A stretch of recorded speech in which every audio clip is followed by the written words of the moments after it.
Do you believe in ghosts? I don't know if I do or I don't, but On Taisha or the Ghost had me questioning everything I've ever known. I'm Chuck. I'd love to be your movie guy. Hit the like button, give me a follow, and this is On Taisha or the Ghost, which I had the opportunity to screen for this year's Fright Fest in London. The Ghost is so steeped in a creepy, dark atmosphere that literally grabs a hold of you. The Ghost is also the first Irish language horror film ever made. It centers on this father and his daughter as they are employed to watch over this old isolated mansion in the harsh winter months. And little do they know that this seemingly easy assignment is going to lead to their worst nightmares. The Ghost is mainly a chamber piece focusing upon two characters. Fans of films like The Witch, The Lighthouse, Hagazusa, films like that are absolutely gonna love this film. Cinematography is absolutely breathtaking as all the lighting is mostly done with candles and natural light, which draws you so deeply into the creepy atmosphere of this film. And just when you think you know where the Ghost is going, it goes completely off the rails. There were so many effective jump scares in here that I literally had to grab on the side of my chair. Because none of them felt cheap. They were very well placed and poignant and stuck you right in the chest. And I was pleasantly surprised with how uncomfortable this film made me feel. Ghost is currently playing on the festival circuit and has a release date yet to be announced. You should absolutely put it on your must-watch films of 2024. I'm Chuck. I'd love to be your movie guy. Hit the like button. Give me a follow. The dogs were good again this week. Here are my top 5. At number 5, we have Ella. Ella, stop. I'm destroyed right now.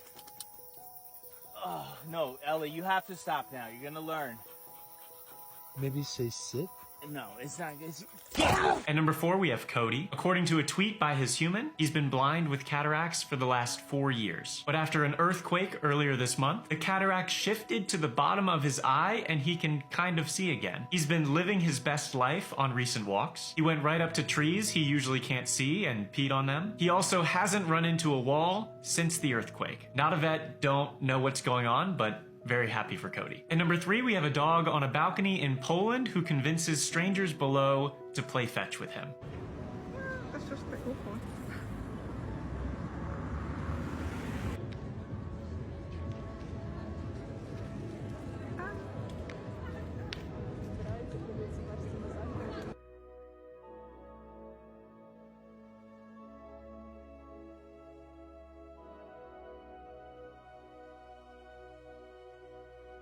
I would be there all day. At number 2, we have Salem. He knows more tricks than I know words, I think. Here are a few of my favorites. Twirl. Spin. What does a bunny do? What does a skunk do? Smile. Workers' comp.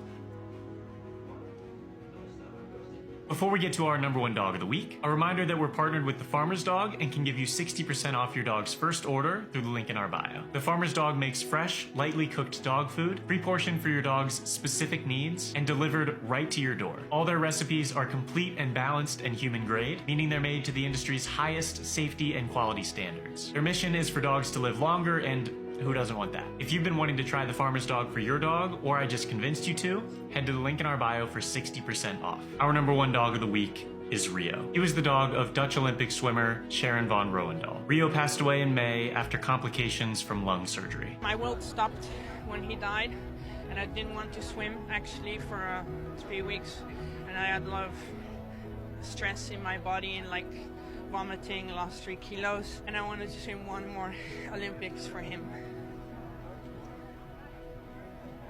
On Thursday, Sharon won the gold medal in the 10K open water race. As she emerged from the river, she pointed at a tattoo of Rio's paw print, one she got just 3 days after his death. Sharon said, "I will swim for him with my whole heart, and I did it. I won for him." Do you sell dolls? Yes, I do sell dolls. Also, if you don't follow me on Instagram, yes, I have dyed my hair. I still don't know how I feel about it. I kind of love it. So, yeah. It's a big change, but anyway, yes, I do sell dolls, but I do not sell haunted dolls, which is what I'm guessing you meant. So no, you can't buy any of the haunted dolls that are in my collection, but I am an artist and I do make my own handmade dolls. they're just not haunted. These are the kind of dolls that I make. I think they're super cute, if I do say so myself. And again, they are just pieces of artwork, they are not haunted. I hand sculpt the faces out of clay and then I decorate with ruffles and ribbons and bells. This is just something that I absolutely love to do. So if you are looking to buy a doll, well, I hand make them. Here is another one that I made recently. I also made this cute lamb plushie. Oh, so cute. I also made these bunnies. I love them. I love them so much. I actually find it really hard to sell these because they are just so cute, and okay, maybe that's a little bit vain to say that about your own artwork, but I create things that I love and that I would buy, so yeah. You can buy these handmade dolls on my website, the link is in my bio, and you can follow me on Instagram to catch up with all of my artwork, my creations, and just me. Bye! This movie had one of the most effective and terrifying animal attack scenes that I've ever seen. If you haven't seen Backcountry, I would change that. And for all you Bring Me the Horizon fans, it features Memorial in the soundtrack. I was like, what the fuck? What's up, my name is Justin and welcome to Horror Hunt, a challenge I gave myself this year where I can only watch horror films that I have not seen before, so if you love horror content, be sure to follow. The simplest way that I can describe Backcountry to you would be this. This is Jaws, but with a bear. Yes, this is about a bear attack, but this is not Cocaine Bear. This has more of a serious and terrifying tone, and it's more about the human connection, which to me personally makes the wait for the bear attack so worth it. In Backcountry, we follow a couple, Alex and Jen. They are finally going on this camping trip that Alex has been planning for years. And as you already know, this trip does not go as planned. Now, I'm gonna give this to you straight up. This movie is an hour and a half long, and the bear attack does not happen until an hour into this film. So if you're expecting just front to back bear attack action, sadly, this will not be for you. But again, to me personally, the wait is so worth it because by the time it happens, it just means so much more. And that tense buildup to the attack is super effective as well. The bear looked so real that I had to do a little bit of research and I confirmed they used 2 real bears during the filming of this movie. So major props there. So yeah, if you're into like slower burn animal attack style films, Backcountry is a must watch. I watched it on Shudder, but it looks like you can watch it on Netflix and Hulu as well. This movie gets so much hate, but I personally really like it. Let's do it. So the Gallows opens up with this home video footage of this play that took place at Beatrice High School in 1993. The play was called The Gallows, and this student Charlie, who was playing the main character, was accidentally killed when the prop malfunctioned and he was actually hanged. And this was captured on tape and happened in front of a whole audience. So now we fast forward 20 years later and the same school is putting on the Gallows production for the first time since the incident. And this kid Reese auditions for it, and he's like a football star, so his friends don't really understand why he wants to be in this play. But it turns out it's because he has a crush on this girl named Pfeiffer, who he knows is going to be in the play. But it backfires when Reese is actually given the leading role, which is the role that Charlie played. So Reese starts panicking, and his friend Ryan, who is just super fucking annoying, comes up with this plan to break into the school and like destroy the set of the play so that the play gets canceled and he doesn't have to play the leading role. Reese is kind of against this, but ultimately goes with Ryan, and Ryan's girlfriend Cassidy goes along too. So the 3 of them get in there, Cassidy and Ryan start breaking shit, and then they hear something in the hallway, and it turns out that it's Pfeiffer. So at this point, they all know that their plan is foiled, so they go to leave, but the doors are all locked. And of course, there's no cell phone service, so they are all now locked in the school with no way out. Cassidy tells Pfeiffer why they were there because Cassidy's a fucking bitch. Pfeiffer gets upset, she runs off, Reese tries to comfort her. But when they get back to the main stage, they are all surprised to find that it is no longer vandalized, everything is perfectly reassembled. And then they see a TV that turns on by itself. And this TV is playing news coverage from the 1993 incident when Charlie died. During this coverage, they interviewed Charlie's girlfriend at the time, whose name was Alexis. And through this newscast, they discovered that Charlie was actually the understudy. He was never supposed to be this role in the play. And the person who was cast as that leading role was Reese's father. So the only reason that Charlie was in that role in the first place and therefore died was because Reese's father bailed.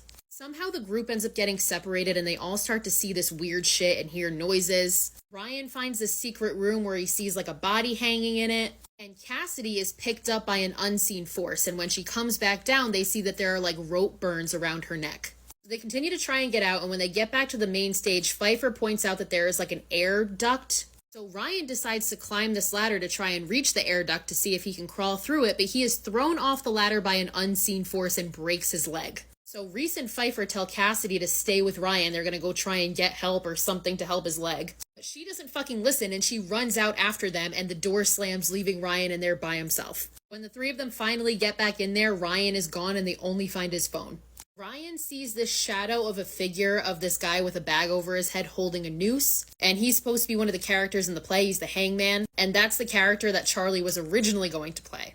As he sees that, Reese gets pulled back by the neck and dragged off. Pfeiffer goes after him and Cassidy is left alone, and we see a figure with a noose approaching from behind her, and eventually he offs her. Reese and Pfeiffer make it back to the main stage and Pfeiffer starts to be choked by something, and it's at this point that Reese realizes that the spirit, Charlie, wants them to act out the final scene and finish the play. So Reese and Pfeiffer do just that. They start to reenact the final scene, and Reese goes up to the gallows where Charlie's supposed to be hanged. As he puts the noose around his neck, Pfeiffer continues to act out the play, and eventually Reese is hanged, and Pfeiffer takes a bow. And we hear clapping from the audience, and it turns out that clapping is coming from Alexis, Charlie's girlfriend, who we then find out is also Pfeiffer's mother. So Pfeiffer is the daughter of Alexis and Charlie. Sometime later, the police end up raiding Pfeiffer and Alexis's house, where they burst into this room and find them sitting there like this, watching the performance of the gallows, like the 1993 one. The police try to ask them about Charlie, and Pfeiffer just looks at them and says, "You shouldn't say his name."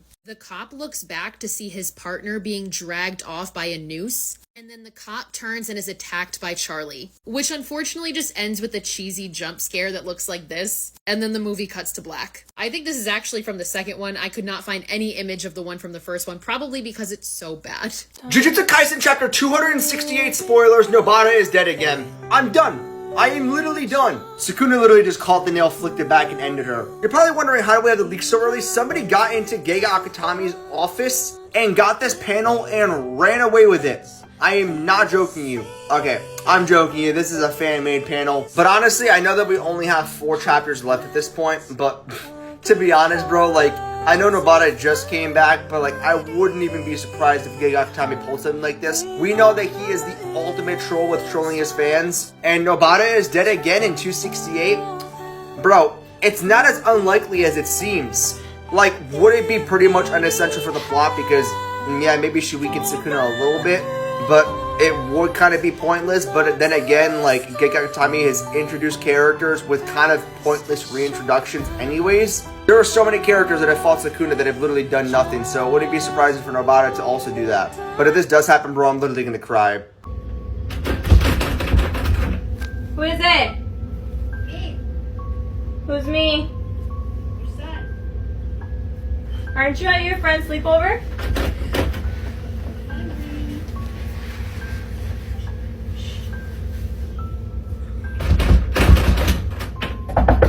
Who are you? What do you want?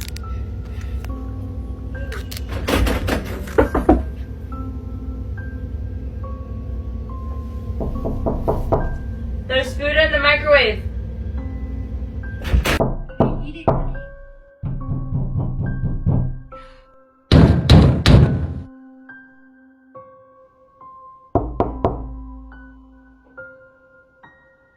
Go to bed.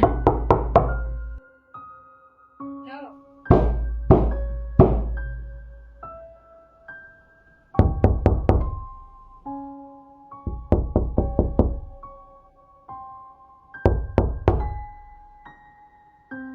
Go to bed. No.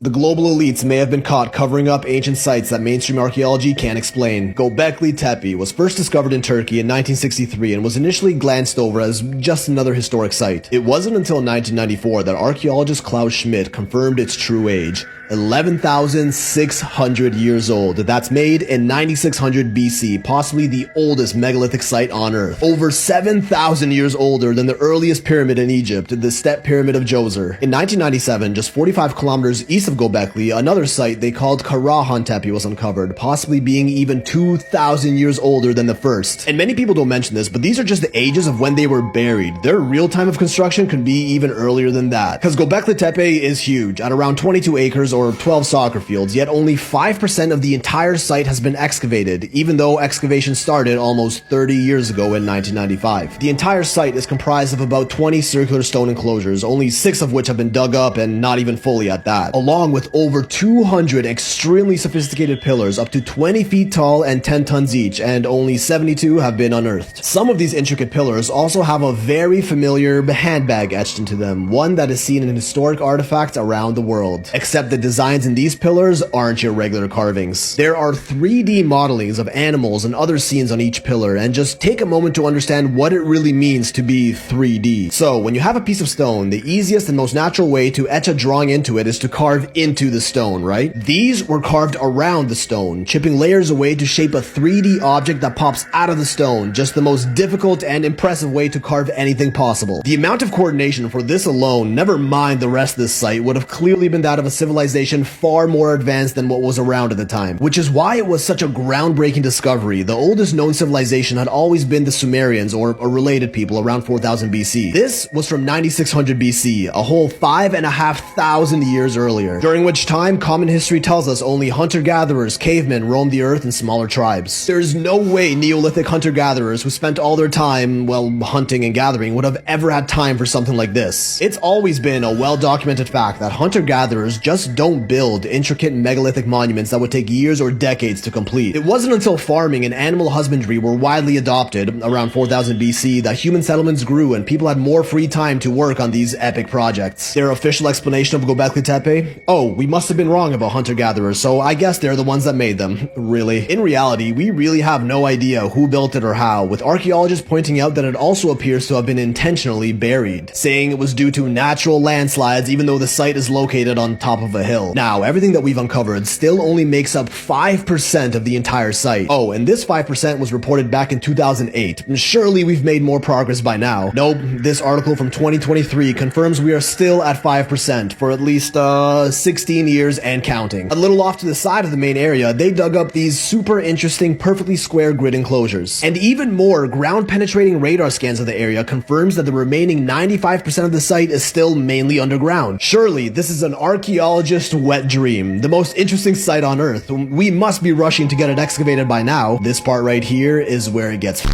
crazy. The organization in charge of the Göbekli Tepe dig have claimed that they will instead focus on establishing tourism infrastructure in the area rather than actually excavating it, publicly stating they are handing off full excavation of the area to future generations. Despite already being in snail-paced progress for almost 30 years now, they are expected to continue work for another 150 years. Now, I get that tourism is important for culture awareness and just funding for any archaeological site, but Göbekli Tepe definitely isn't lacking any funds, as one group has donated at least $15 million already and is actually the one that is leading the project. As a matter of fact, this group was appointed by the Turkish government to be the exclusive partner of the site under a 20-year deal. This is the Dogus Group, which clearly state on their website that this partnership was initiated by the World Economic Forum, the WEF. You know, Klaus Schwab, you will own nothing and be happy, the Great Reset, 2030 agenda type shit. If you don't know who they are, look it up. I'll try to make another video on them, although it'll probably end up getting shadowed by the algo, so for whatever reason, the WEF have infiltrated the archaeology space and are the ultimate decision makers at what happens in Göbekli Tepe. Now, the CEO of Dogus is billionaire Ferit Sahenk, who has been a loyal WEF boy for quite a while now. This partnership with Dogus and the WEF was announced in 2016, so what progress has been made since then? To start, they added these fancy, ultra-modern roofs and boardwalks around the site to protect it from the elements and promote tourism. Built with super heavy-duty steel beams and foundations that penetrate directly into one of the most important historic sites on Earth, and also appear to be pretty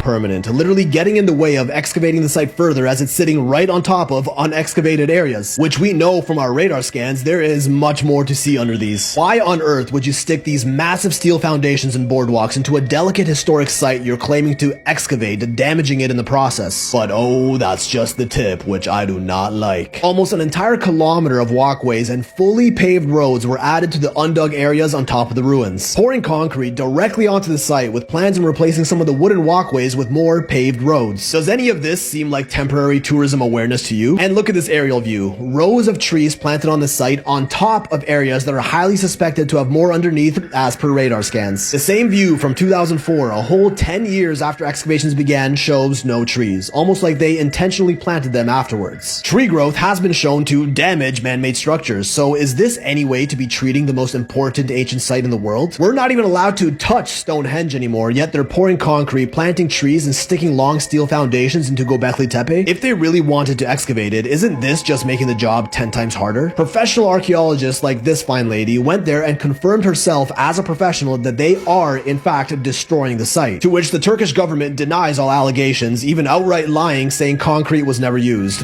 It was. How on earth can we continue to excavate this site with all this stuff on top of it, all for tourism? Even if so, is that more important than uncovering the secrets of our ancient past? The WEF has billions of dollars and is directing all progress on this site. They could dig it up if they wanted to, so what are they trying to do here? Just try and tell me they're not covering this site up with a straight face. I don't see any other reasons for everything they're doing here. Hashtag Free Göbekli Tepe, spread the word, and huge credit to Jimmy Corsetti of Bright Insight for bringing awareness to this. Definitely go check him out for more info on it, because something similar is happening in Gunung Padang, another site in Indonesia that was once a megalithic structure in ancient times. Some even say a pyramid, possibly the oldest one on Earth by a long shot. This place isn't as flashy as it's all broken up today, which only adds to how old it might be. We don't know for sure, but some estimates put it at over 27,000 years old, so naturally we should be putting some work into the site for more precise dating. Again, some ground-penetrating radar revealed a system of tunnels and caverns beneath it, as exposed by Graham Hancock in Ancient Apocalypse. We don't yet know if they're natural or man-made, but they're definitely worth exploring. Professional geologists have pushed for more excavation of the area, which could be another monumental archaeological discovery. Yet almost no progress has been made for over 10 years, and there's even less public info on this dig than Göbekli Tepe. And once again, who are the decision makers at Gunung Padang? Well, the current Minister of Education, Culture, Research and Technology of Indonesia is this guy, Nadiem Makarim, a position that is appointed by the President of Indonesia himself and typically oversees digs like these, specifically through the Culture Department. Nadiem is another billionaire who also happens to be a member of the WEF in a position called a Global Shaper. Man, these guys got some creepy ass titles in their organization. Agenda Contributor, Global Shaper, what? Well, Nadiem's Director General of Culture is this guy, Hilmar Farid, who admits to having the power and resources to support all activities in Gunung Padang. Yet referring to the project is quoted as saying this is certainly the last priority on an ancient site that is suspected to be almost 30,000 years old. Are they hiding something about our civilization's past, and why? The worst serial killings in history. The monster of Genova, otherwise known as the Beast of Colombia, Luis Garabito, is the serial killer with the most victims. It is estimated that he has at least 221 victims and potentially into the 400s. He was sentenced for 162 murders. The courts counted up all the years that he would get for each individual case, and it came down to 1,853 years and 9 days. This man is being sentenced to 1,853 years. But Colombia has a max prison sentence. And just like that, 1,853 years turned into 40 years. 40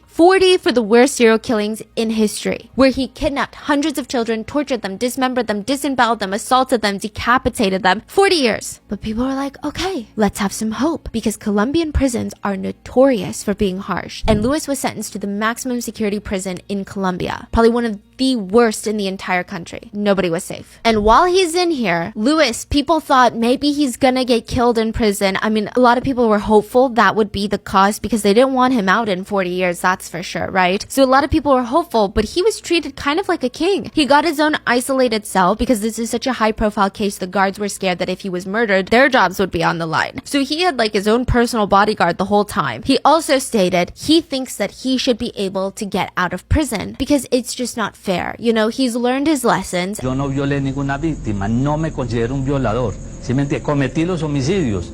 Bueno, llámese como se llame. Luis receives multiple sentence reductions, the largest of which took off almost half of his sentence because he did a work-study program in jail. With that reduction amongst others, Luis's sentence was now 22 years, and eventually, October 12th, 2023, Luis Garavito was pronounced dead in prison.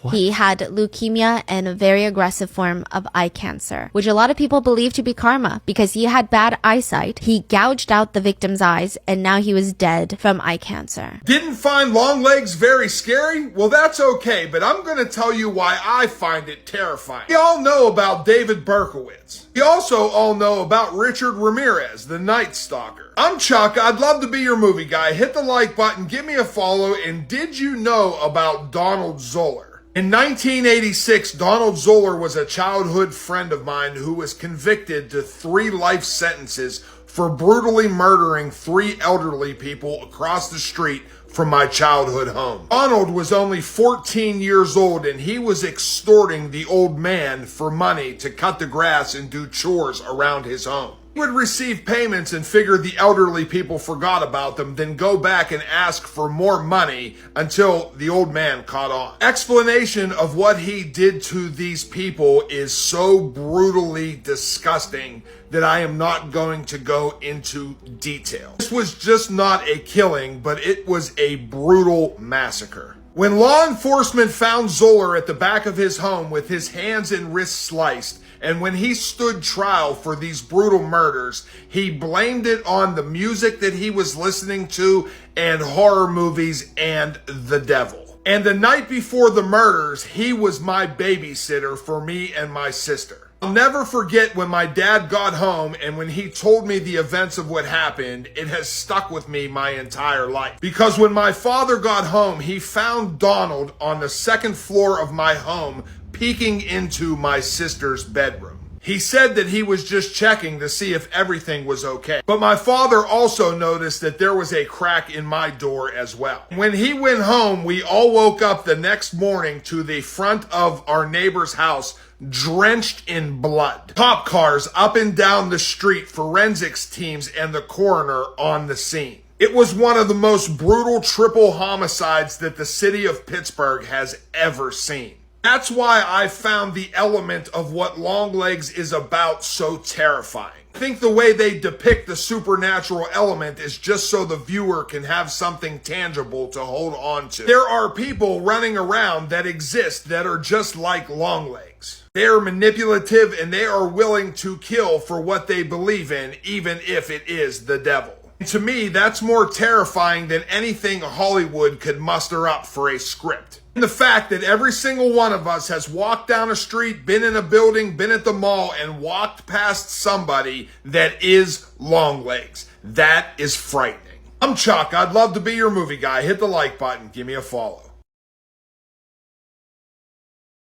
I am so happy to do this. This was in response to my Dark Harvest movie review, which is like a very autumnal, Halloween-y feeling movie. These are some of my favorite kinds of movies in the whole wide world that give me this feeling. So let's dive into some other horror movies that feel very autumnal or fall-coded. First up is Trick or Treat. I absolutely love this movie. This is in my Letterboxd top 4. It's just perfect, flawless. I love Sam. It's so Halloween-y. Next up is Ginger Snaps. This is my favorite werewolf movie of all time. The movie is very like dark and brooding. They're always wearing like these big, dark, heavy coats. There's like leaves all over the ground. Oh, flawless. Sleepy Hollow is another one that's just so dark and gray and gloomy. Like there's so much fog everywhere. We have like scarecrows and corn stalks, and there's just like candles and fireplaces lit and like these big old trench coats that they wear. Just great. Cobweb is another movie that never gets mentioned. It got released the same weekend as Barbie and Oppenheimer, so like nobody saw it, but it's so freaking autumnal. They literally have like a pumpkin patch as their front yard. It's so cute. I would be a fraud if I didn't mention Halloween 3 Season of the Witch. This just oozes Halloween, trick-or-treating, autumnal vibes, love. I have to mention The Lords of Salem because it's not really everybody's type of movie. It's not really my kind of movie either, but it's very, very autumnal. There's like leaves all over the ground. They're like in cemeteries. It's just very fall-y feeling. Something happened in your house. You said that all the lights in your house were turning on and off by themselves. You haven't even got it on camera. It's been 2 years since the conclusion of the Blackwell Ghost 5, and Turner has been experiencing strange things in his home Piss off, Ghost! in the months following the death of his wife, Terry. And it all began with a package. Creep mail. This package would contain an item that Turner was all too familiar with. This keyboard used to be my wife's. She had it when I first met her. Turner would place this memento of his late wife upstairs, but 3 days later, he would wake up to a noise. The next day, Turner would know that something more was going on. This sure sign of spectral subjugation would prompt Turner to do the only thing that he knows how. Let's cook. He would break out all of his ghost stuff, set it up around his house. It's good because that night, somebody leaves him a message.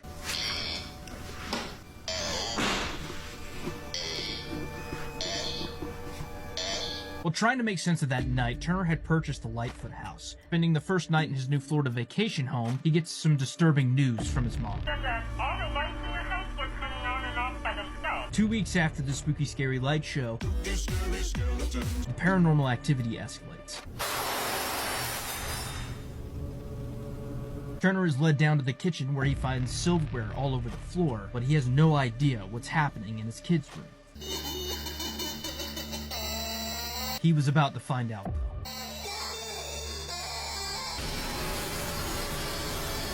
That night would absolutely terrify Turner, and the next day he would get a weird phone call from Officer Ramey. What picture? Terry's time of death was at 2:47 a.m., the same time as the phone calls in the Lightfoot house. Turner would put the pieces together, and he'd take a trip to Florida, where at 2:47 a.m., instead of a phone call, he would have an epiphany. Turner would realize something. His wife wasn't as far away as he thought.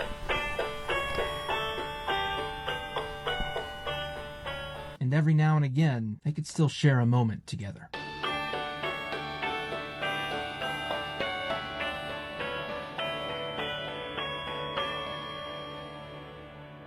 This guy named Jim Barfield has somehow figured out where all of King Solomon's treasures are, including the Ark of the Covenant. Money. Dude. So when they found the Dead Sea Scrolls, there was this copper scroll, and forever they didn't really know what it meant. And he was a investigator for the fire department. So he's like, I kind of want to give this a shot. And he literally figured it out in like 15 minutes. He's like, this is not a piece of literature. He says it's literally like a treasure map. Dude, someone call Nicolas Cage right now. But what's crazy is he's just like looked at it from just like an investigative point of view, and he's like, oh, this is what it's saying. It's here, here, here, and here. And then when he went to these people, like these archaeologists, they're like, you're an idiot. And then he went to this one rabbi. You have no idea what you're talking about. And he's like, can I show you? And showed him. The rabbi was like, and he stood up, grabbed his face, and kissed him on each cheek and says, you have no idea what this means. Wow. He said, I love modern, cosmic, or Lovecraftian horror. So when the film doesn't ultimately make sense, I can say, oh, it's cosmic, and that's why I don't understand what's happening. The demon follows a son who goes to his father's lake house after his father's mysterious disappearance at that lake home. The son starts to act strangely, ignoring calls from his wife, who rushes to the lake house with her brother and his wife. I adore horror movies that are based around unimaginable monsters that live underwater. Whilst this movie will be too slow for a lot of people, for me it's totally my vibe. It even unexpectedly made me laugh a couple of times. If you've ever seen Block Island Sound, this film made me think of that, although the plots are not that similar. I'd say if you're open-minded to cosmic horror that doesn't make a lot of sense, but sounds great and has creepy creatures, check out The Demon. Have you heard about the mysterious Dyatlov Pass accident that happened in the Russian mountains in 1959? Well, if you have not, then you are about to enter your next rabbit hole. Here's a little bit of a backstory. So a group of 9 hikers and really experienced skiers took out on an expedition. They were going to go across the Ural Mountains in Russia. Now, in order for them to get their level 3 skiing certificate, this had to be done, and this was also the highest skiing certificate that they had in the Soviet Union at the time. A little after they began their expedition, a snowstorm came through, so they had no other choice but to make camp there. A few days go by, and none of the families from these hikers have heard from them, so they start to get worried and they begin to search for them. Now, eventually they ended up uncovering some of the bodies, and they obviously did not die of natural causes. No way. Their tent was also found cut up and destroyed, basically. And 2 of the bodies were actually found with hardly any clothes on, no socks, no shoes, in the middle of a snowstorm. 3 of them also look like they were trying to either get away from the tent or get back to the tent. I'm not quite sure. And the Soviet Union basically said that those were pretty much natural causes by like hypothermia. It takes months for the other 4 bodies to be recovered, and these bodies are not in good shape. Some of them were missing tongues, eyebrows, eyeballs, like it was a whole thing. And it definitely was not an animal. So yeah, if this sounds like a rabbit hole that you want to go down, then I highly recommend that you check out this 2021 documentary, An Unknown Compelling Force. You can currently stream this one on Tubi. Also, if you do know anything about this case or you have gone down this rabbit hole yourself, what are your thoughts? What are your opinions? What do you actually think? Anyway, if you're new here, my name is Michaela. I love horror movies, so make sure you're following me so you don't miss out on another movie recommendation. Mermaids are real, but they're evil. According to the Book of Enoch, mermaids are the cursed mothers of the Nephilim. In short, mermaids created demons as we know them today. Demons are simply the spirits of the Nephilim giants. So God turned these particular women into creatures that forever roam the sea.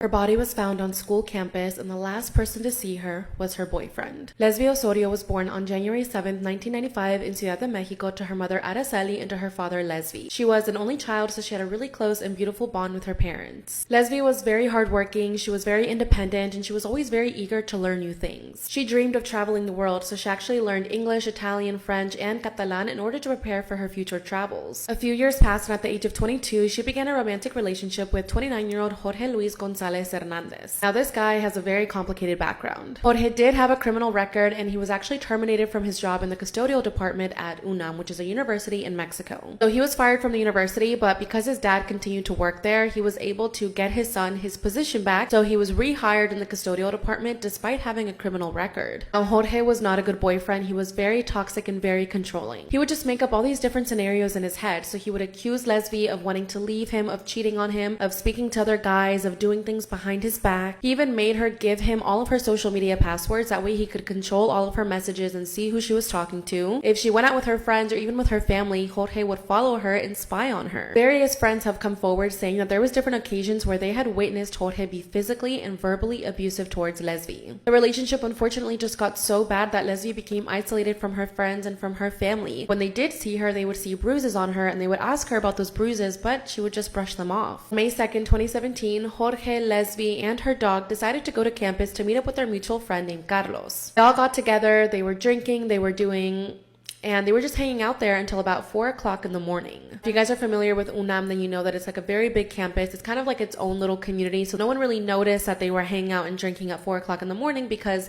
the campus is just so big. Now, Carlos was the last person to see the couple, and he says that they looked normal that night. They weren't fighting. I mean, they looked happy. However, soon after Carlos left, security camera captured Jorge and Lesbi fighting. It showed Jorge physically assaulting Lesbi, and then later showed Jorge walking back home alone without Lesbi or her dog. Later that morning at around 5:50 a.m., a female's body was found on campus. The victim was found in front of this telephone booth on her knees with a telephone cord wrapped around her neck. Now, she didn't have her purse, her ID, or anything, so police were not able to identify who this was, but the news of a young woman being found on campus was quickly spreading around the community. Meanwhile, Lesbi's family and friends realize that she's missing. She's not answering any of their text messages or any of their calls. So they call Jorge to see if maybe he knows something, but he says he hasn't seen her. When the family hears that a young woman's body has been found on campus and they make the connection between Lesbi being missing, they decide to go down to the police station and see if this is Lesbi. And unfortunately, they did confirm that the young girl found on campus was Lesbi. Okay, go to part 2. There have been a few viral clips from the trial. On one trial date, there were 2 detectives who testified back to back. When the male detective testifies, Wade is just his normal emotional range, which is just flat. There's nothing behind the eyes. Some say there's pain. I say there's radio silence back there. He's flat. But right after the male detective testifies, a female detective starts testifying, and he starts smirking, full on staring at her, running his tongue over his teeth inside his mouth, smirking at her. It's like he's trying to incite something. Zayn Romero was 11 when his father died, and he was 14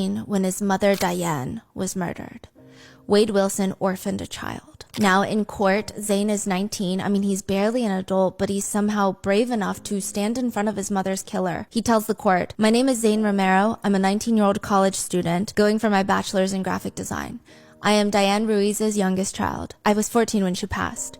I was just starting my freshman year of high school, and she was so excited to see me grow up and so proud of what I was growing into. She supported me in all my dreams, and only tried to help and uplift me when I was taking on new risks and challenges. My father unfortunately passed away when I was only 11. My mother was all I had left. I was barely 2 months into my first year of high school when she passed. I was in marching band, and the week prior she was telling me how excited she was to go and watch me perform at the weekend's football game. It would have been her first time seeing me perform. That was my first year in the marching band. She would never get to see me perform, and I would never get the experience of seeing her in the crowd. The jury deliberated for 1 hour and 45 minutes and voted 9-3 in favor of the death penalty. 9-3 for Christine's murder and 10-2 for the murder of Diane. During the reading of the verdict, he is completely emotionless. Like, he had more emotions when the female detective was testifying. The judge will be the final decider on whether or not he will be placed on death row and further executed by the state. The judge is going to make that final decision August 27th of 2024, so in like a week or two. This is actually insane. They say, we don't like what he did, but we just like his face tattoos. And see, I have a problem with that. Let us have a full rundown of some of his tattoos and their meanings, shall we? He has TTG tattooed on the right side of his forehead, which allegedly stands for time to go or train to go, as in ready to fight. Around his eye, he has the words, why so serious, which is likely a reference to Heath Ledger's iconic line in 2008's The Dark Knight as the Joker. And then he has the words ha ha ha tattooed underneath. He also has a wannabe Glasgow smile tattooed onto his face, which is, you know, where the Joker has his lips cut to his ears. He has it tattooed though. So it's not a real cut. It's a tattoo. He also has the number 14 on the right side of his neck, which is a white supremacist mantra that stands for the 14 words they live by, which is, we must secure the existence of our people and a future for white children. He has the number 88 tattooed on his neck next to the 14, which is the numeric code for the 8th letter of the alphabet, aka H. So 88 would be HH, and for white supremacists, it stands for Hail Hitler. And the combination of the numeric codes 14 and 88 is typically a very white supremacist number. He also has 2 Nazi symbols, one under his right eye. Yeah, in case you're like, well, no, the 1488 could mean something else. Maybe it's January 4th, 1988. No, he has a Nazi symbol under his right eye and another one on his scalp. But a lot of the times the one on his scalp is hidden by his hair. It's huge. It takes up like half of the right side of his scalp. People genuinely think that they can change him and they love his face tattoos, which is, I feel like, what? It's basically, you're racist. If you love his, I don't even know what to say. How can you love his face tattoos? They're not even well done. Crazy. CCTV camera captured a man teleporting to his front door.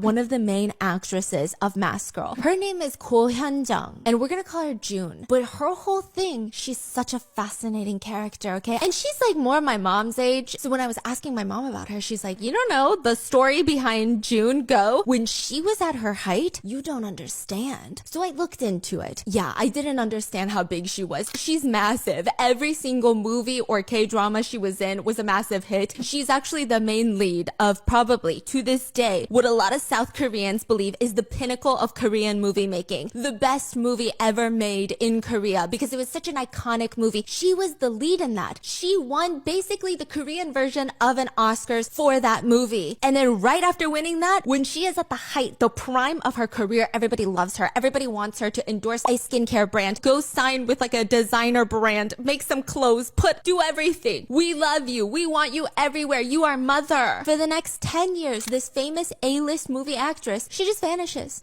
She disappears, falls off the face of the earth. So I'm currently in Iceland, one of the biggest glaciers in the entire world, looking for trolls because I don't think they exist. After searching for hours in the glacier, I didn't find anything, so I found the glacier lagoon, decided to take a quick cold plunge in the water to see if it was really cold. It definitely was, and then I followed the beach because someone told me that down the beach was one of the biggest lava tubes in the entire world, and I figured that might be a good place to look. Jumping into some of the coldest water on the planet and then searching up and down the coast for creatures was probably not a good idea, but it wasn't going to stop me. I kept venturing down this beach to see if I could find anything, but I was coming up empty-handed. The only cool thing about this beach is it reminds me of a scene from Game of Thrones because they filmed it here, so I thought that was kind of cool, but eventually I came across this shipwreck in the middle of nowhere and decided to do the logical thing and climb up to the top of it to see if I could see anything from the top. There was no signs of the lava tubes, but I knew I had a little ways to go, but before that I wanted to venture around this abandoned boat to see if I found anything interesting inside. Whatever you do, don't try this at home because honestly exploring this is kind of dangerous. There's a lot of rust and all sorts of unforeseen dangers in here, including still water. If you guys know anything about still water, it's extremely dangerous, and I definitely didn't want to fall in because, well, that would be very bad. You know when you go somewhere you're absolutely not supposed to be? Well, after venturing further down the coast from the shipwreck, I got that feeling immediately. Like, I got that super strong feeling like I'm being watched and I'm somewhere I'm not supposed to be, so that's concerning. I saw this rock in the distance I was getting a weird feeling from, and it looked like there was a face in the side of it, so naturally I approached, and well, at the bottom of it was a bunch of bones, so I decided to venture around it and see if there was anything around it, and sure enough, I found this mangled body of a sheep. Now, if you know anything about Iceland, there's no natural predators here, so finding this is kind of concerning, and right next to it I found this canyon, so I'm gonna go inside and, well, see where it takes me.